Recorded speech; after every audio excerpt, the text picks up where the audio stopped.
අපිට අමතක කරන්න බැරි සිදුවීම් තියෙනවා. ඒ අතරේ ඔබතුමාට තියෙන අද ජීවිතේ අමතක කරන්න බැරි අමිහිරි සිදුවීමක්. බිරිඳ බලාපොරොත්තු වෙනවා. මගේ ස්වාමි පුරුෂයා හොඳ කෙනෙක් කියන්නේ. ඉදිරින් සමාව ගන්න එක නම් ටිකක් අමාරු වැඩක්.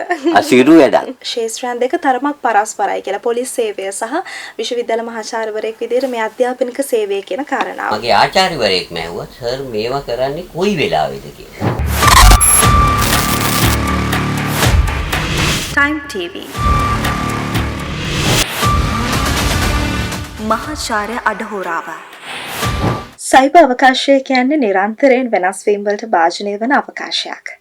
ඉතින් මේ විදියට නිරන්තරයෙන් වෙනස් වෙන, නිරන්තරයෙන් අලුත් වන සයිබර් අවකාශයේ කාලීන YouTube නාලිකාව Time TV සමගිනුයි ඔබ මේ විදියට රැඳී සිටින්නේ. ඉතින් Time TV හරහා විසූදානම් ඔබ වෙනුවෙන් නවම වූ වැඩසටහන් මාලාවක් තිරින කරන්නට. ඉතින් ඒ වැඩසටහන් මාලාවේ තවත් එක් සම්දිස්ථානයක් විදියට අද දවසේ අපි ආරම්භ කරනවා බොහොම අපූර්ව වැඩසටහනක්. ඒ තමයි මහාචාර්ය අඩහෝරාව. නමුත් මේ වැඩසටහනේ තියෙන අපූර්ව බව තමයි අපි හැමදාමත් දකින මහාචාර්යවරයෙකුගේ අපි වෙනස් කියවීමක් තමයි අද දවසේ වැඩසටහන හරහා සිදු කරන්න සූදානම් වෙන්නේ. ඉතින් ඒ සඳහා දවසේ අපි මැදිරියට ආරාධනා කළා ශ්‍රී ලංකා පොලිසියේ ජ්‍යෙෂ්ඨ පොලිස් අධිකාරීවරයෙකු මෙන්ම සෞන්දර්ය කලා විශ්වවිද්‍යාලයේ මහාචාර්යවරයෙකු වන කරුණාරත්න බණ්ඩාර මහතාට. ආයුබෝවන් මහාචාර්යතුමනි. දැන් මම මේ කිව්වේ මගේ හැඳින්වීම ඔබතුමා ගැන. ඔබතුමා මේ කියන තනතුරු නිලතල පැත්තකින් තියලා කතා කරොත් ඇත්තටම කවුද ඔබතුමා කියන්නේ? ඔව් මම එක පැත්තකින් කලාකරුවෙක්. මගේ ශේෂ්ත්‍ර ගොඩක් දැන් මම වාදන ශේෂ්ත්‍රය තමයි වැඩියෙන් ස්පර්ශ කරලා තියෙන්නේ. මගේ ග්‍රන්ථ ආදී දේවල් මම ගොඩක් වෙලා තියෙන්නේ ඒ මේ වාදන කලාව පිළිබඳ.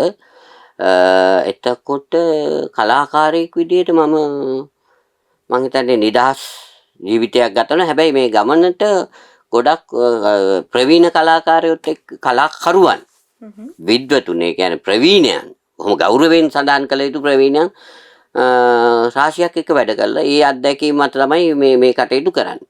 ආචාර්ය චිත්‍රසේනය, WB මකුලොළුව, එතකොට කුලසිරි බුදවත්, ටවර් හෝල් රඟහල පදනම, මහාචාර්ය සරච්චන්ද්‍රයන්ගේ නාට්‍ය කණ්ඩායම, ඔය වාගේ ඉතින් පතාක යෝධයෝ ඇසුරු කරේ. ඒ ඇසුර කලාකරුවෙකු වශයෙන් නිර්මාණ වලට දායක කරගන්නවා වගේම සාමාන්‍ය ජීවිතයේ සාමාන්‍ය පුද්ගලෙක් විදියට ඉන්නවා.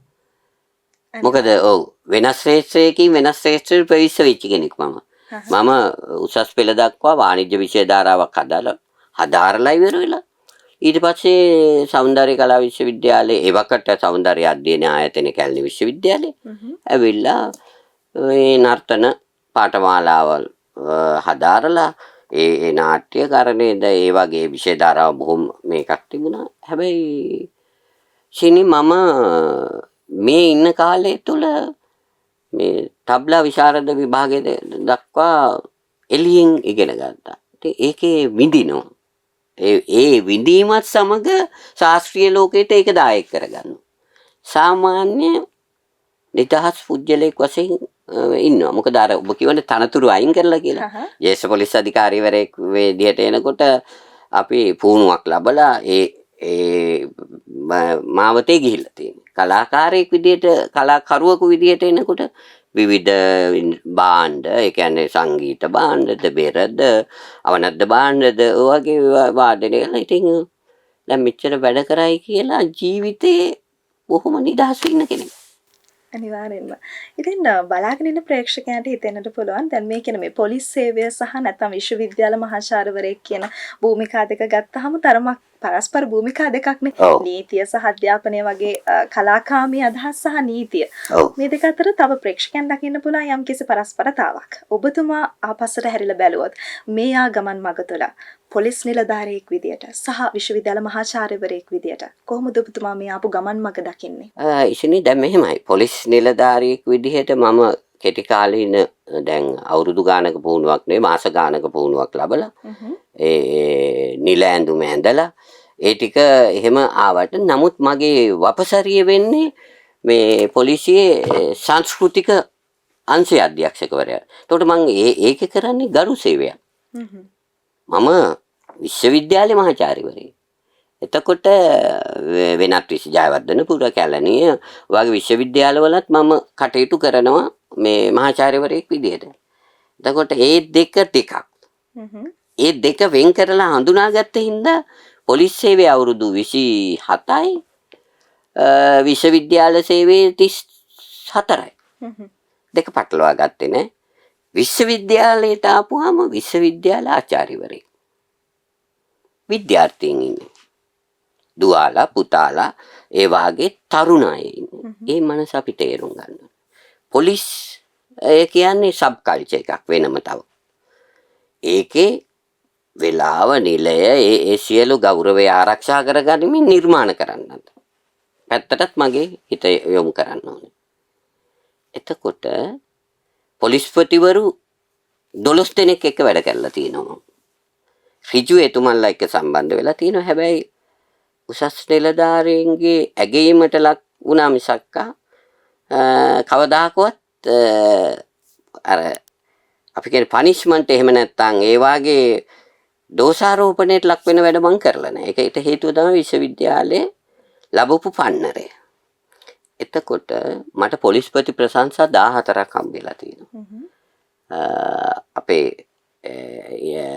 ලංකාවේ හිටපු හොඳම පොලිස්පතිවරයා මෑත යුගයේ හිටිය විදිහට ඇතම් සලකන මාත් සලකන ඇතම් කියලා කී වචනේ පාවිච්චි කරපු නිසා ඊළඟකෝන් මැතිතුමාගේ මම විශේෂ සම්මානයක් ලබාගෙන තියෙනවා පොලිසිය ජාත්‍යන්තරයට ගෙනියමු සංස්කෘතිය හරහා. ඒතෙන් ආපස්සට හැරිලා බලනකොට සතුටුයි. මොකද අපි ගම්වල අය. දැන් මම ආපු ගම බැලුවොත් මේ බලන මේ ප්‍රේක්ෂකයන් මම ආවේ අරනායක චන්ද කොට්ටාසේ නිකපිටිය කියන ගමේ මාවනැල්ලේ ඉඳන් කිලෝමීටර් 4මාරක් එහාට ගියම හොඳ ගැමි පරිසරයක හිටියේ. වෙලේ දුවලා පැනලා එල්ලේ ගහලා මඩේ නටලා ඒ වාගේ ආපු කෙනෙක්. එතකොට දැරීමක් අනිත් එක තමයි මගේ විශේෂත්වයක් තියෙනවා. මම දුර දුවන දහවකෙක් විදිහට තමයි ඒ පළාතේ මාව ඒ කාලේ ප්‍රසිද්ධ. දැන් ඉන්න කට්ටිය මේ වැඩසටහන බැලුවොත් කියයි අපි නම් දන්නේ නැහැ කියලා. එතකොට දැන් වයසත් අහු වෙනවා මගේ. කොහොම වුණත් 70 දශකයේ අවසාන භාගයේ රිවිසන්ද මධ්‍ය මහාවිද්‍යාලය කියන මධ්‍ය මහාවිද්‍යාලයේ ඒ කියන්නේ අර මධ්‍ය මහාවිද්‍යාල පහෙන් එකක් ওই මුල්මැත් වෙච්ච.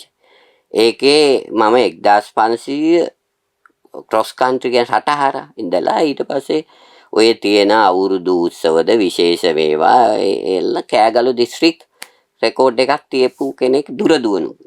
ඒ දැරීමේ ශක්තිය තමයි මේ නර්තනයේ වාදනයේ ප්‍රායෝගික ස්වභාවය දරාගෙන යන්න පුළුවන්. ඇත්තටම ක්‍රීඩාවත් එක්ක ලබන පන්නරය නර්තනයේ කලා මාධ්‍යයත් එක්ක ලබන විනය ක්‍රීඩාවෙත් විනය තියෙනවා. ඒ මානසික සංවර්ධනය කලාවෙන් ඒ දෙක එකට ආවෙන් පස්සේ ජීවිතේ බැලන්ස් කරගෙන යන්න පුළුවන්. අනිවාර්යෙන්ම අපි කිසිම භූමිකාවකට කොටු විය යුත්තේ නැහැ, සීමා විය යුත්තේ නැහැ. අපි ඒ මොහොතේ දරන තනතුර එහෙම නැත්නම් අපි මේ මොහොතේ සිදු කරන භූමිකාවට උපරිම සාධාරණයක් කිරීම පමණයි අවශ්‍ය. ඔබ එහෙම කියනකොට මට එකක් වෙන්නේ මම දැන් පොලිසියට යනකොට ඒ ගේට්ටුවෙන් ඇතුළට යනකොට මම පොලිස් නිලධාරියෙක් විදිහට ඒ මානසික තත්ත්වයේ යන්නේ. දැන් මං උදේ විශ්වවිද්‍යාලයේ දේශන කරලා හවස් වරුවේ මේ පොලිස් සංස්කෘතික අංශයට යනවා. සමහර වෙලාවට ඒ සංස්කෘතික අංශේ මට මෙහි විශ්වවිද්‍යාලේ වැඩ නැති වෙලා සංස්කෘතික අංශේ වැඩ කරලා මෙහෙට එනවා. ඒකට සම්පූර්ණයෙන් වෙන මේ සංස්කෘතියින් දෙකක් නේ. ආමන්ත්‍රණ ස්වභාවය වෙනස්. මහාචාර්යතුමනි, ආචාර්යතුමනි, කතිකාචාර්යතුමා ඒ වාගේ. පොලිසිය ආමන්ත්‍රණේ ඊට වැඩිය වෙනස්. ඉතින් අපිට ආමන්ත්‍රණයෙන් පවා හැසිරීමෙන් ඒවා අපි තේරුම් ගන්න ඕනේ. එතකොට මේ ඕන සමාජයක අපිට ජීවත් වෙන්න පුළුවන්. අනිවාර්යෙන් සමාජානුයෝජනය නේද? ඔව්. එසේම මේ සියල්ල කළත් අපි අපේ ශාස්ත්‍රීය ලෝකය මහාචාර්යවරයෙක් විදිහට ඔබ මාව හඳුන්වලා දුන්නා. එතකොට ඒ ශාස්ත්‍රීය ලෝකේ අපි අතාරින්න හොඳ නැහැ. අපි ප්‍රධාන වගකීම තමයි ඉගැන්වීම, විභාග පැවැත්වීම, පර්යේෂණ කිරීම. ඒ තුනෙන්ම මම සතුටු වෙනවා. මොකද මම අධ්‍යනාංශයක් විශ්වවිද්‍යාලයේ වෙනම වාද්‍ය සංගීත අධ්‍යනාංශයක් ඇති කරලා තිනවා. සම්පූර්ණ මගේ යෝජනාව මගේ සිලබස් හදන ඒවා ඒ කියන්නේ පාඨමාලාවේ ඊට පස්සේ අද දියුණු වෙලා තියෙන නාට්‍ය අංශේ මුල්ම සිලබස් හදන්න ඒ බාර දුන්නේ වකටිටිය උපකුලපතිතුමා. ඒ කරලා ඉතින් විශ්වවිද්‍යාලයෙන් සමුගන්න මට තව ටික දවසයි තියෙන්නේ. නමුත් ආපස්සට හැරිලා බලනකොට මගේ ශේෂ්ත්‍රයට මම යමක් කරා කියලා. පොත් ග්‍රන්ථ පරිශන ග්‍රන්ථ 8ක් තියෙනවා. ඊගාවට ජාත්‍යන්තර පරිශන පරිසංවාද එතන 6යි 7යි 9ක් විතර කරලා තියෙනවා. පරිශන පරිසංවාද වලට මම ඉදිරිපත් කළා අලුත් අදහස් දෙලා. වාදන කලාවේ භාෂාමය ස්වරූපය බෞද්ධ ස්වරූපය ওই සියල්ල පිළිබඳව වාදන කලාවක් ආයතනික අධ්‍යාපන ක්‍රමේ අපේ දේශීය වාදන කලාව කොහොමද සංවර්ධනය වෙන්නේ කියලා ශාස්ත්‍රීය පරිශ්‍රණ මගින් මම එලි දක්වලා තියෙනවා. හොඳයි. දැන් මේ විශ්වවිද්‍යාල මහාචාර්යවරයෙක් වීම තුළ දැන් ඔබතුමාගේ විශේෂේත්‍රය තරමක් මේ කලාකාමී විෂයක්නේ. තාලවාද්‍ය අංශය කියන්නේ බොහොම මේ කලාවට සම්බන්ධ විෂයක්. එතකොට මේ විෂය ධාරාව තුළ දැන් ප්‍රේක්ෂක එහෙමත් නැත්නම් සමාජය තුළින් මහාචාර්යවරයෙක් විදිහට ඔබට ලැබුණු ප්‍රතිචාර මොන වගේද මේ විශේෂේත්‍රය සම්බන්ධව? විශේෂේත්‍රයට අවතීර්ණ වීම පිළිබඳ මට දැඩි සතුටක් තියෙනවා. දැන් ජාත්‍යන්තරයේ ජයගෙන තියෙනවා. ලෝකේ තියෙන රටවල් සෑහෙන ප්‍රමාණයක් ගියා මම ඒ නාම සඳහන් කරන එක හොඳ නැහැ කියලා මට හිතෙනවා. මේක නිකන් අර වර්ණනාවක් වෙන නිසා විවිධ කලාකරුවෝ එක්ක වැඩ කරලා තිනවා. ඒ සඳහා මගේ තාලවාද්‍ය නිර්මාණ සම්බන්ධ වෙලා තියෙනවා. නර්තනයෙන් සම්බන්ධ වෙලා තියෙනවා. එතකොට රංගපෑමෙන් සම්බන්ධ වෙලා තියෙනවා. මම ওই ටෙලි ඩ්‍රාමා මේවා ඒවටත් සම්බන්ධ වෙලා තියෙනවා. නම පැතිකඩක් මං හිතන්නේ නාමරණිය උනේ. ඔව් මම ওই වරංගටෙලි ඩ්‍රාමා එකේ එහෙම මම චරිතයක් නිරූපණය කරලා තියෙනවා මේ ලයනල් රංගවල මහත්මයා සමග. ඊට පස්සේ කඩයිම ඒට සම්බන්ධ වෙලා තියෙනවා. නාට්‍ය වලට ඒ සිරිසංබෝ සමුද්‍රදේවි පැහැසරණියේ සටන ওই ටික. කරදිය කිංකිණි කෝලම එතකොට නවාංජලි නවෝදාරංග ඒ ටික. සිරිසංගබෝ ඒ වගේ දේවල් අපේ ළමයි දැකලත් නැහැ. ඒ වගේ උගෙස්ට්‍රායකට මම සම්බන්ධ වෙලා තිනවා ඒ කාලේ. අපි හැමෝම මිනිස්සුනේ මම වැඩසටහන ආරම්භයේදී කිව්වා වගේම අපි මේ තනතුරු නිලතල පසකින් තිබුවොත් අපි හැමෝම සාමාන්‍ය මිනිස්සු. ඉතින් අපේ ජීවිතේ අපිට විවිධ අත්පසුවීම් සිද්ධ වෙලා තියෙන්න පුළුවන්. අපෙන් වැරදි සිද්ධ වෙලා තියෙන්න පුළුවන්. ඔබතුමාගේ ජීවිතයේ තියෙනවා දාපස් හැරලා බැලුවොත් ඒ වගේ නිපරදි කරගන්න පුළුවන් කියලා හිතන වැරද්දක් හෝ සමාව ගන්න පුද්ගලෙක් ඉන්නවද ජීවිතේ? ජීවිතේ සමාව ගන්න වෙච්ච වැරදි එහෙම නැත්නම් සමාව ගන්න කෙනෙක් ඉන්නවද කියන එක. ඔව්. හැබැයි ඉතින් මෙහෙමයි. ලෝකේ ඕනෑම කෙනෙකුට කතා කරලා සමාව ගන්න පුළුවන්. gederin සමාව ගන්න එක නම් ටිකක් අමාරු වැඩක්. අසීරු වැඩක්. නේද? එතකොට ඒ සමාව නොගෙන ඉන්න වැඩ කරන්න අපි දැනගන්න ඕනේ. හැබැයි වරදින අවස්ථාවල් වෙන්න පුළුවන්. එතෙන්දී අපි බලන්න ඕනේ මේක මේ අපි කියන්නේ මේ සමබර කරගන්න කියලා. ඔගේ ප්‍රශ්නේන්නේ gedara ඉන්න අය වැරදි නොකරනවා නම් අපි වැරදි කරන්න ගියොත් ඒක බොහොම මේ ඩබල් ට්‍රිබල් වෙලා තමයි පේන්නේ. ඉතින් ඒ ප්‍රශ්නේ නම් මට තියෙනවා. ඒ කියන්නේ මේ බොහොම බලාපොරොත්තු වෙනවා. දූලා දෙන්නෙක් ඉන්න දූලා දෙන්න බලාපොරොත්තු වෙන අප්පච්චි සමාජයේ හොඳ මිනිස්සෙක් මගේ අප්පච්චි කියන්නේ. බිරිඳ බලාපොරොත්තු වෙනවා මගේ ස්වාමි පුරුෂයා හොඳ කෙනෙක් කියන්නේ. ඒක බලාපොරොත්තු වෙන කලා ලෝකයේ විවිධ වූ හැල හැප්පීම් විවිධ චරිත වෙන හමු වෙන අතරේ ආචාර්යවරයෙක් විදිහට මගේ බිරිඳත් ඒවා දන්නවා. ලෝකේ වෙන දේවල්. ඉතින් එතකොට ටිකක් පරිස්සමින් හැබැයි ඉතින් සමාව ලබා ගන්න කියලා මම කල්පනා කරා. ඔය ප්‍රශ්නේ අහුවම මට විශේෂ කෙනෙක් නම් එහෙම නැහැ. ඔව්. සමහරවිට පොඩි කාලේ වෙන්නත් පුළුවන් පාසල් අවදිය වෙන්නට පුළුවන්. එහෙම සුවිශේෂ අවස්ථාවක් මතකයට එන්නේ නැද්ද? හුඟක් වෙලාවට මම සමාව දීලා තියෙනවා. දැන් සමහර අයට වැරදි ආකල්ප දෙනවනේ. දැන් අපේ මේ සමාජයේ ඔයාට මෙහෙම කිව්වා, ඔයා මෙන්න මෙහෙම කළා කියලා බොරුවට කියලා තමන්ගේ වාසිය තකා කරන. එහෙම අවස්ථාවල් වෙලා තියෙනවා. දැනටත් මගේ හිටපු හොඳම හොඳ මිත්‍රයෙකුට වැරදි වැටහීමක් දීලා ඔහු මේ ඒ අදහසේ එල්බගෙන සිටිනවා. එතකොට එයාටත් අන්ඩර්ස්ටෑන්ඩින් හොඳ තේරුම් ගැනීමේ ශක්තියක් තිබුණා නම් එයා මේ ඒක අහලා ඒක ඉවර කරගන්න ඕනේ. වැරද්දක් නොකළ මා සමාව ගැනීමට යාම හොඳද කියන එක. මම සමාව දීලා කතා කළොත් මට කතා කරනවා කියලා ඉන්න තත්ත්වයේ ඉන්නවා. ඔබතුමා දැන් විශේෂ ශාස්ත්‍රයන් ගණනාවක රාජකාරිය නියුක්ත පුද්ගලයෙක්නේ. ඉතින් මේ අර කියමනක් තියෙනවා කාලය රන් හා සමානයි කියලා. හැබැයි මම හිතනවා වර්තමානයේ වෙනකොට කාලය රත්තරන් වලටත් වඩා අපිට වටිනවා කියලා. ඉතින් මේ වගේ විවිධ විශේෂ ශාස්ත්‍රයන්හි එකවර රාජකාරී කරනකොට මේ කාල කළමනාකරණය කියන දේ අතිශයින් වැදගත්. අතිශයින් අමාරු කාර්යයක් තමයි මේ කාලය කළමනාකරණය කරගන්නවා කියන කාරණාව. හැබැයි ඔබතුමා මේක බොහොම සාර්ථකව කරගෙන යන පුද්ගලයෙක් විදියට ඔබතුමාට මේ කාලය කළමනාකරණය කර ගැනීම සහ ඒත් එක්කම ජීවිතය දැනෙන්නේ කොයි විදියටද? ඔව් මේ ඔබ කාල කර්මනාකරණය ගැන ඇහුවා.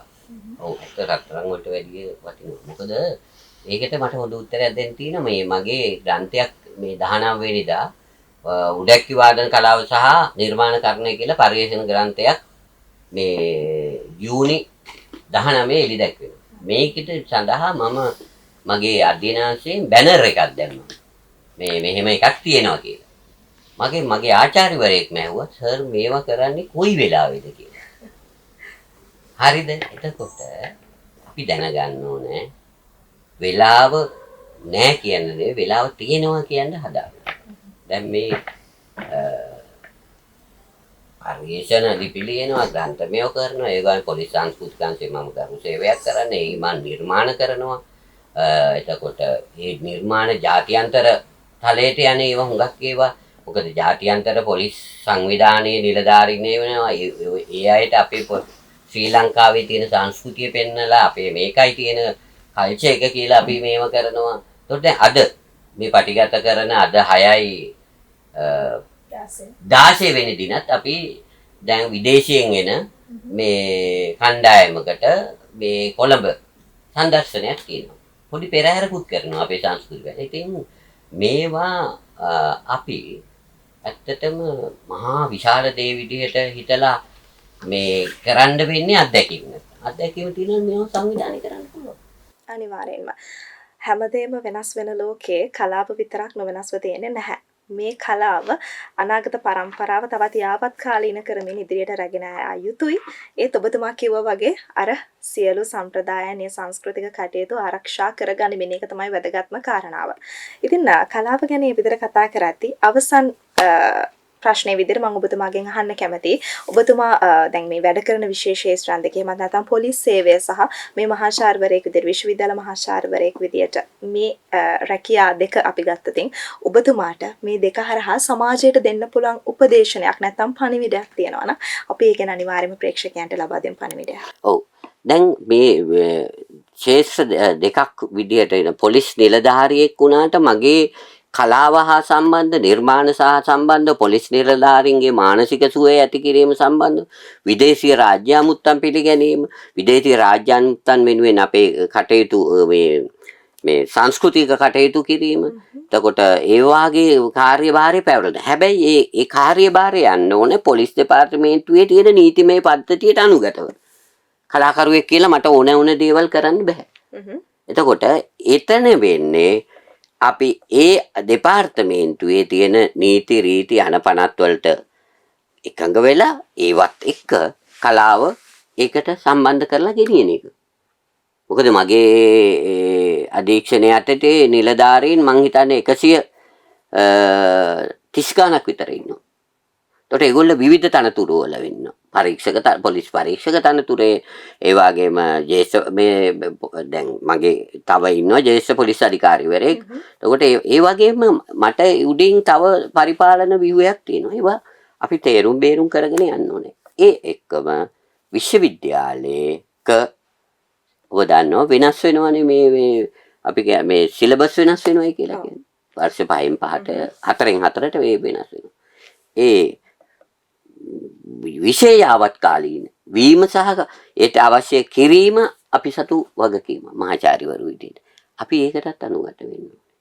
ඒ නිසා දෙකේ වැඩ කරනකොට දෙක වෙන වෙනම තේරුම් ගත්තාම හැබැයි එක තැනක සම්බන්ධ වෙනවා නිර්මාණය කියන ප්‍රපංචයත් එක්ක එතන සම්බන්ධ වෙනවා එහෙත් තියෙනවා ඒ කොටස මට වැඩිමනක් විදිහට මෙහෙත් තියෙනවා.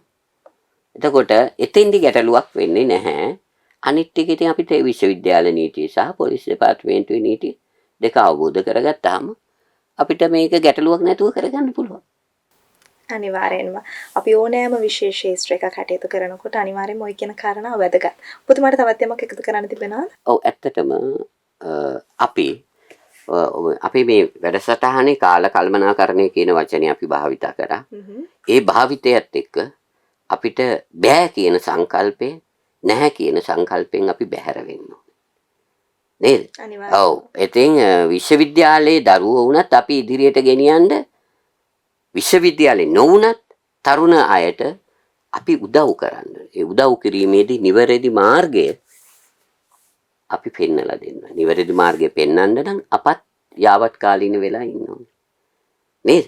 ඒ නිසා අපි ඒක ගැන හිතලා කාල කළමනාකරණය සහ අපේ අනිත් එක තමයි අපි මේ රටේ මිනිස්සුන්ගේ බදු වලින් ඉගෙනගත්ත මිනිස්සුන්. අපිට යුතුයකමක් තියෙනවා රටට සේවයක් කරන්න. හැබැයි ඒක ඔබට තාම ඒ හැඟීම එන්න විදියක් නැහැ. මොකද ඔබට විසඳාගත යුතු ප්‍රශ්න ටිකක් තියෙනවා. ජීවිතේ ඉදිරියට කොහොමද මම සකස් කරගන්නේ? දැන් අපි එහෙම යම්කිසි සම්දිස්ථානයකට ආවම ඕනෑම කෙනෙකුට හිතෙනවා නෑ මම මොනවා හරි කරන්න ඕන කියලා. ඒ ස්ටේජ් එක, ඒ කියන්නේ ඒ තැන තමයි මම ඉන්නේ දැන්. ඒ නිසා මම පුළුවන් තරම් උදව් කරනවා අධ්‍යාපනය කරන අයට, නිර්මාණ කරන අයට. ඒ නිසා තමයි මේ විවිධ ග්‍රන්ථ ලියලා නිර්මාණකරණය ඒකට සම්බන්ධ කරලා ඒක ජනගත කරන්නේ. මේක තමයි මගේ පණිවිඩය. නෑ කියන්න එපා, බෑ කියන්න එපා, වෙලාව නෑ කියන්න එපා. අනිවාර්යෙන්ම. ඉතින් මම හිතන්නේ බොහොම වැදගත් පණිවිඩයක් ඔබතුමාගෙන් ලැබුණේ. ඔබතුමා කියන විදිහට ඔබතුමා වගේ ජ්‍යෙෂ්ඨයෙක්ගෙන් සමාජයට මෙවැනි වූ පණිවිඩයක් ඉතාම වටිනවා. නව නිර්මාණ කරන්න ඉන්න, අනාගතේ බාර ගන්න ඉන්න පිරිසට අවදානමක් ගන්න, නව නිර්මාණ කරන්න. ඒ වගේම ඔබ මොන විශේෂ ශාස්ත්‍රයක වැඩ කටයුතු කළත් විනයක් ඇතිව කාලය කළමනාකරණය කරගනිමින් කටයුතු කරන්න. ඔබ වෙනුවෙන් මේ ලෝකයේ තුල මිලක් වටිනාකමක් නියම වනතුරු ඔබ වැඩ කරන්න, ඔබේ ගමන යන්න, ඔබේ සාර්ථකත්වය කරා යන ගමනට අපි ඔබට සුබ පතනවා අනිවාර්යෙන්ම. ඉතින් අද දවසේ අපි බොහෝ දේවල් කතා කරා. ඒ වගේම විශේෂයෙන්ම ඔබතුමාට ස්තුතිවන්ත වෙනවා මෙවැනි ග්‍රන්ථ සමාජයට තිලන කරමින් සමාජයේ ඉදිරි පරම්පරාව මේ පිළිබඳව දැනුම්වත් කරන්නට ගන්නේ උත්සාහයට සහ උන් වෙනුවෙන් මේ කරන දිරිමත් කිරීම වලට අපි ඔබතුමාටත් ස්තුතිවන්ත වෙනවා. අද දවසේ අපේ ආරාධනය පිළිගෙන අපේ මහාචාර්ය අඩහෝරා වැඩසටහන අර්ථවත් කරන්නට අපේ මැදිරියට ආවේ සෞන්දර්ය කලා විශ්වවිද්‍යාලයේ මහාචාර්ය ශ්‍රී ලංකා පොලිසියේ ජ්‍යෙෂ්ඨ පොලිස් අධිකාරී මහාචාර්ය කරුණාරත්න බණ්ඩාර. ආයුබෝවන් ඔබතුමාට බෙහෙවින්ම ස්තුතිවන්ත වෙනවා. ඉතින් ටයිම් TV නාලිකාව හරහා ඔබට තවත් මෙවැනිම වූ සුවිශේෂී වැඩසටහන් රාශියක් තිලන කරන්නට අපි සියලු කටයුතු සූදානම් කරමින් සිටිනවා. ඉතින් දිගටම රැඳී සිටින්න මේ වෙනස් වන සයිබ අවකාශයේ, මේ අලුත් වන සයිබ අවකාශයේ කාලින YouTube නාලිකාව ටයිම් TV සමගින්. Time TV